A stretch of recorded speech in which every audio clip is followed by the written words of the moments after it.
and Ukraine. The 11-day exercise started on Monday. China says the event will include hostage rescue operations and counter-terrorism missions.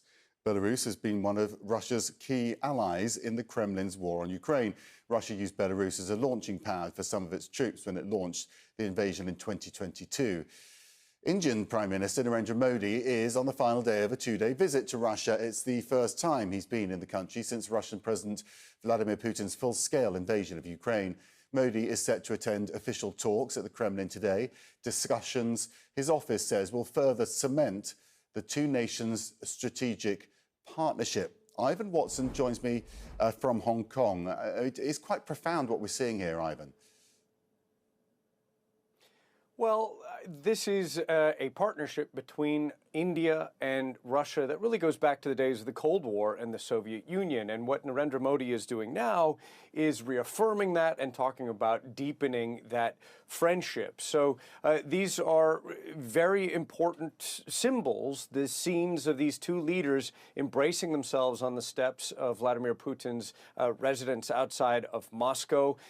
Modi making this pilgrimage to Moscow, and in comments that he made just an hour or so ago, saying, quote, "This is a relationship built on a foundation of mutual trust and mutual respect." Now, the Indian side says that the two leaders in talks later today, they will be discussing defense ties that, again, go back to the Cold War. India buys a lot of Russian-made weapons.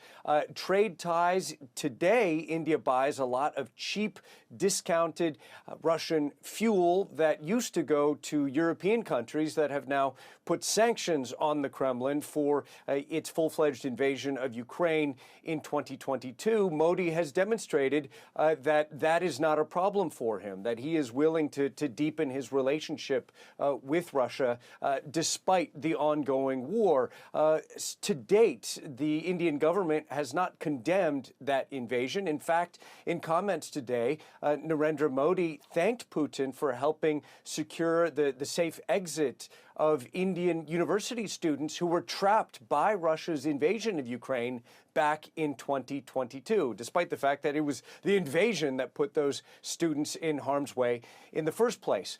So we're expecting to hear a little bit more. Modi has said that the Indian government will be opening consulates, for example, in the Russian cities of Yekaterinburg and Kazan moving forward. Meanwhile, he's come under some pretty harsh criticism from no one less than the president of Ukraine himself, Volodymyr Zelensky, who pointed out that the same day that Modi was embracing Putin, the Ukrainians are accusing Russia of firing a cruise missile at a children's hospital in Kyiv, where Zelensky tweeted 37 people were killed, 170 injured, including 13 children. He went on to write, quote, "It is a huge disappointment and a devastating blow to peace efforts to see the leader of the world's largest democracy hug the world's most bloody criminal in Moscow on such a day." No official response from the Indian government yet to that criticism.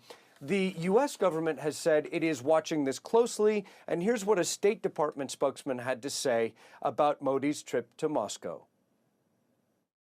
India is a strategic partner with whom we engage in a full and frank dialogue, and that includes on our concerns about their relationship with Russia. So the symbolism here, of course, is important. The West has been trying to isolate Vladimir Putin, and with this visit, he's able to show that those efforts are failing to some degree, and he's also offering some counter-programming to the upcoming scenes we're expecting as the NATO summit, his arch rivals, will be convening in Washington this week. Max.